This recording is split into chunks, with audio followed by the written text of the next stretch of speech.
So welcome to the part 2 of the Unforgettable lesson. Now what I'm going to do in this lesson is I've taken some of your comments that you've left on the lesson page, and I want to address those and kind of mold the lesson more to some of the needs of students that have left me feedback. And one of the, we always improvisation, that's always one, right? But one of the big ones that I get a lot is, how do I accompany myself while singing or accompany someone else while they're singing? You know, basically you want to be able to sit down, sing the song, and to be able to play and then have some kind of nice arrangement going on underneath, right? Not just playing the melody of the song. Okay, so what I want to do is I want to kind of have some free form discussion with you right now on some of the main concepts of how to go about doing that. I will also do some singing. Trust me, I am not a singer, so you don't have to write in and tell me that I have a bad voice. It's not my skill set, singing. But if we take a look at the arrangement, you'll see that the arrangement is pretty dense and it has the melody, but then it also has these sections that are like fills. Now, it's all in there for you. And what I mean by that is your improvisation ideas, your fills ideas, they're all in there. But what's difficult is, how do you extrapolate the melody and the core arrangement from all the stuff that's fills and other ideas. So let's talk about that a little bit. Right now I have no sheet music for this. I'm going to make some sheet music and we're going to maybe just take a short part of the lesson and do sheet music for it. But anyway, let's just, like I said, do this a little bit more free form. So if we get started and we're doing the song Unforgettable. Now here, if I'm going to sing the words, I don't have to play the melody along with me. So that's when I could just start with that first chord, Unforgettable, right? And then you'll notice that we have this, right? So we have this fill section. And before I go any further, I want to make sure I let you know, I wrote this out in B flat, and for the life of me, I'm not sure why I wrote it out in B flat, because it's normally played in C. Maybe we were looking for a little bit more of a challenge to do it in B flat, but anyway, it's in B flat. Just know that oftentimes you'd be starting with a G major chord, okay, because it really ends up in the key of C. Anyway, all right, so this first part is melody. So we have, that's melody. Now everything else for the rest of that measure and into the next measure are fills. Now fills, when it's written like this, right, or if it's something that you're going to do constantly the same way, then we would call it a fill. But really it's glorified improvisation, isn't it? I mean, it's an improvised line. The only difference between that and a fill and an improvisation is that here it's written out for you, so we're actually just reading it, right? So then this is where the next part of the melody picks up. That's what you are, right? And we have this. What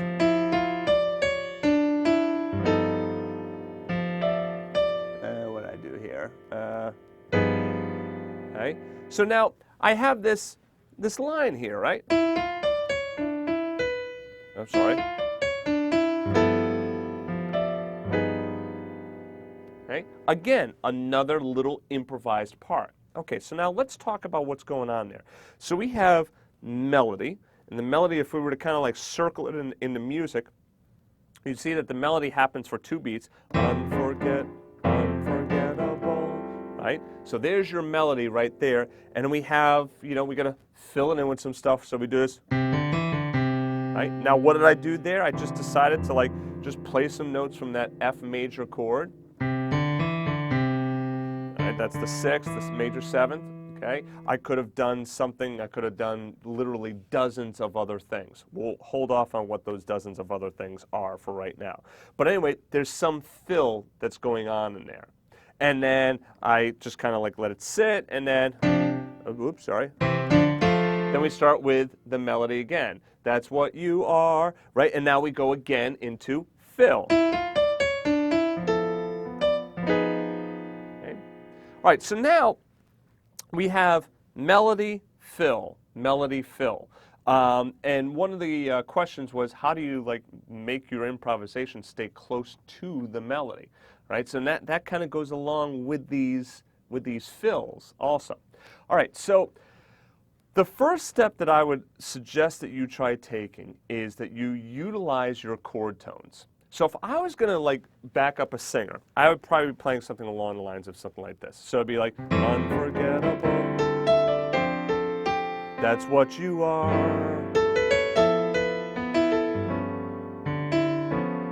And then I have to have my lyrics here. Unforgettable, though near or far.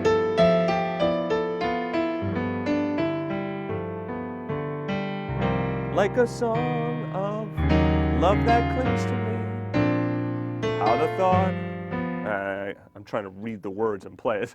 How the thought of you does things to me.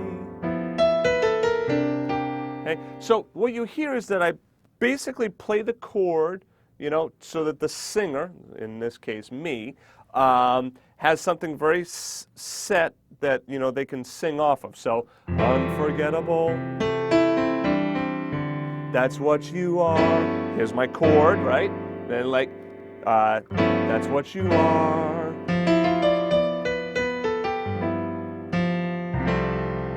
Unforgettable. So notice I'm not doing a lot of this. Unforgettable, that's what you are. You know, I'm not playing a lot of stuff underneath while the singer is singing.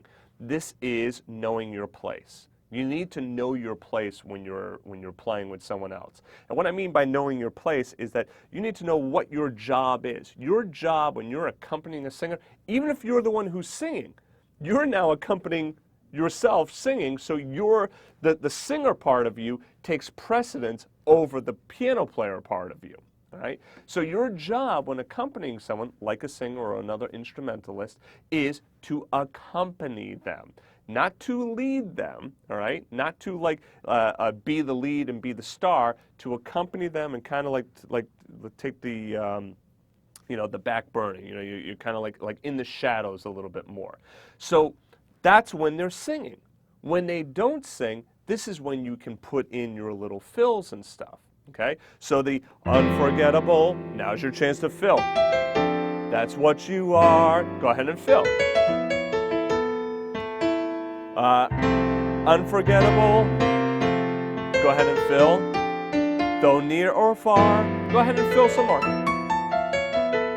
Okay?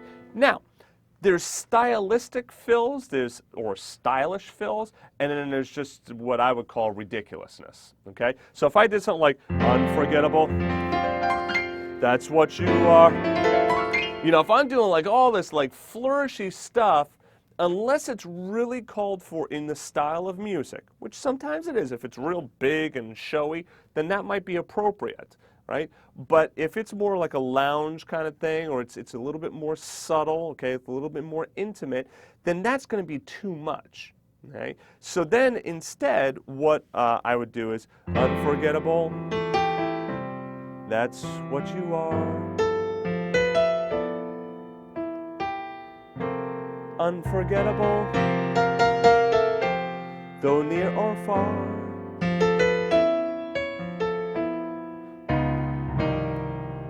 Like a song of love that clings to me.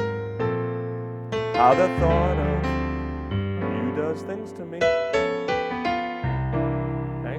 So notice how it's a little bit more understated. There's not so much going on there. It's a little less. Now, let's start to just have some basic ideas of what I'm doing. And like I said, I will write out some of this stuff for you, okay?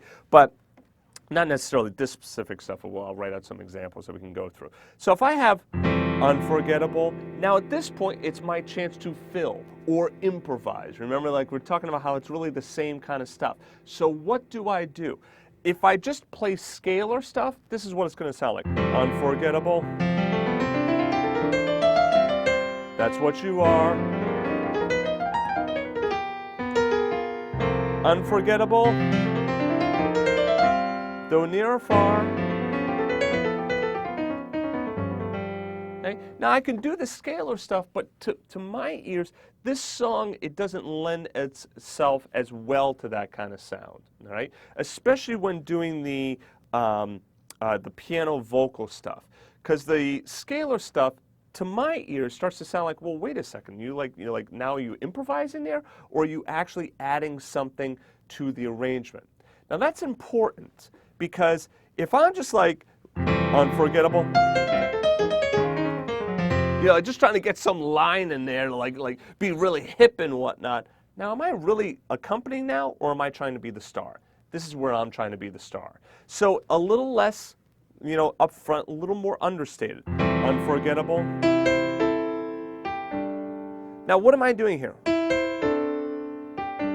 What I'm thinking is, I am thinking about the notes of that. When I see F major, I know that's F major, okay? But I also know that that encompasses F major as well, right? So I have my 9th and my 6th as well. So now I have all of these notes. So if I just keep going with this, I'm going to try and like mash down as many of these as I can. See all these notes? You see that pattern there? So basically, it's, just no B natural. I could also put in the B natural as well. So now I get this. I can really play any white note that I want. Now, which white notes do I choose? This is where I'll start to use not single notes. I might use 2 notes. I'll use these double stops, these intervals. I might choose a 3rd, a 4th, a 5th, a 6th.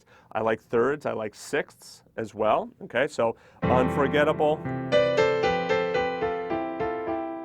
All right, so you see here now, I went here specifically knowing that it was going to sound tense. And I wanted to do that for you so that you can hear how you can resolve it down. Unforgettable. That's what you are. So see what I did here? So back to the F major. Unforgettable. Sorry. Unforgettable. Actually, what did I do? Yeah, I did that. So unforgettable. I started with the sharp 11, right? And then the 6th. But then I end on that major 7th and the 9th. So you see, ending on that major 7th and the 9th gets that F major 7 chord in there. All right, now that's an example which has a lot of tension right away.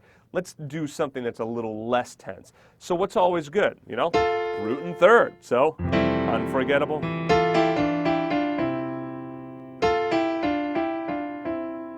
See, I can even just go right on down like that. So, unforgettable in every way. All right, that's what you are. So see, I went right on down. I didn't bring in really any crazy tensions. I could have done something like that with the flat 13, but no, instead I just went right on down G. The F and the A is the 7th and the 9th, the 13th and the root, and then the 5th and the 7th, okay? So there's a very simple pattern right there that you could try. Unforgettable. That's what you are.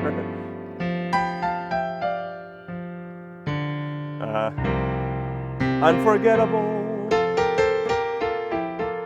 Though near or far. Check this one out. So here I used that whole tone scale, and I did it in 3rds.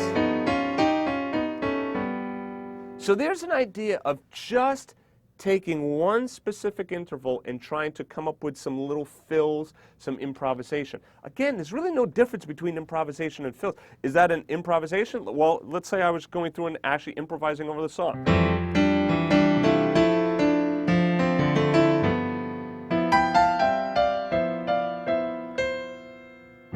Oops, sorry.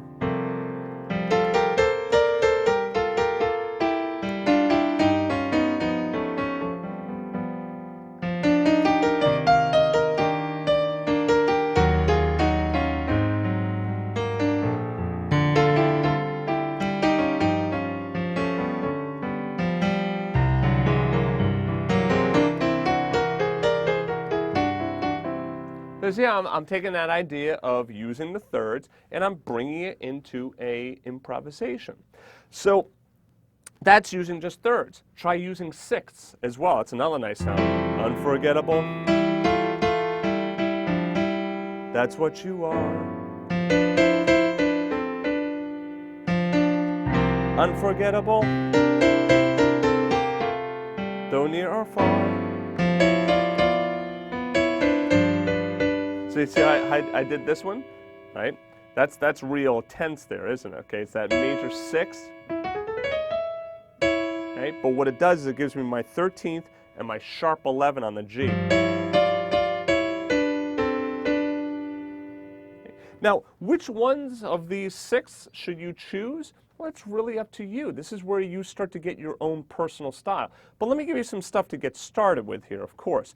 Starting with the 3rd and the root, that's always good. Starting with the 5th and the 3rd, okay? Notice what I'm doing there. Starting with some chord tones first, all right? If I start with that right away, that's going to add a little bit more tension to it, isn't it? Okay? But now when I know that I have these notes available to me, well, just pick some 6ths out of there. There's one. That's not going to work, right?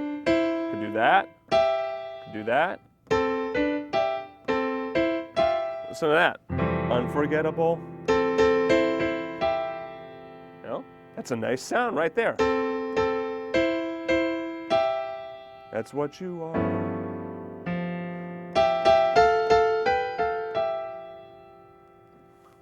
Unforgettable. Now here I'm thinking like that more is like, because in the chord it's really more like an F sus over C. So, what was it that I did here? Blah, blah, blah, blah, blah.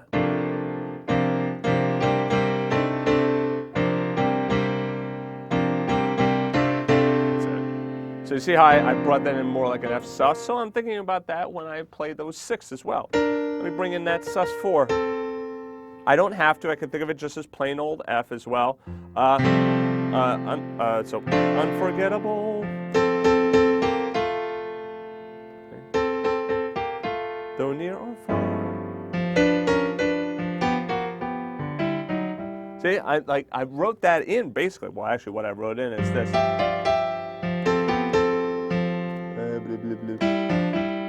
Right?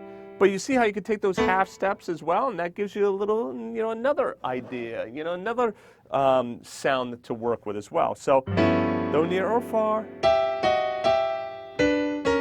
What I start with, my root, and I did my 13th there, okay? 5th and 3rd, 3rd and root.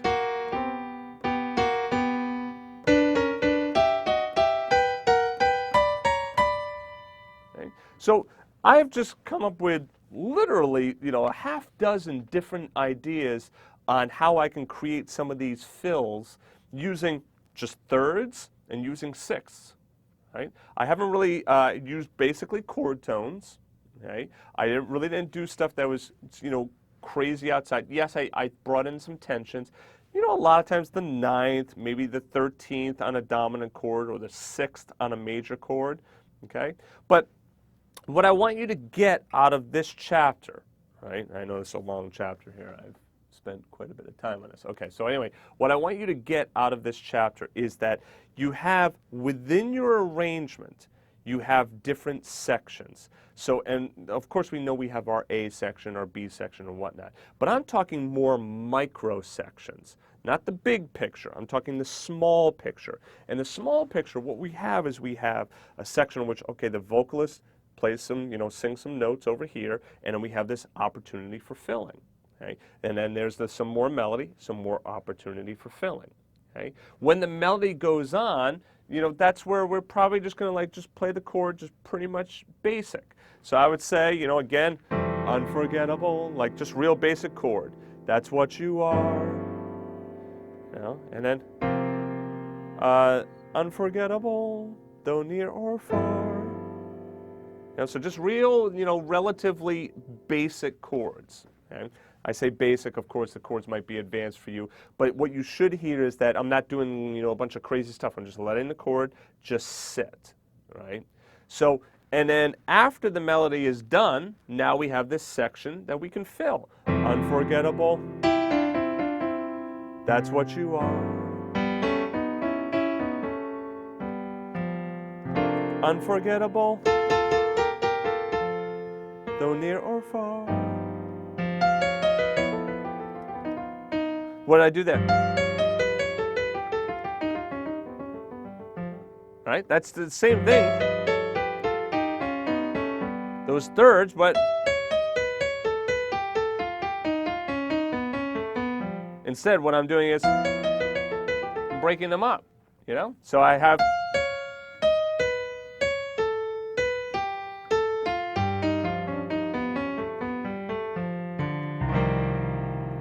all right, so anyway, hopefully now you kind of see the pattern a little bit. Now what I'm going to do is I'm going to write some music for you. I'm going to come back and I'm going to give you some examples in which you can try. I'm not going to do the entire song. What I would rather do is I want to do just a small section of the song. We can do a couple of different things, okay? Now this is going to be for accompanying, you know, vocalists. This is also going to entail some of the improvisation.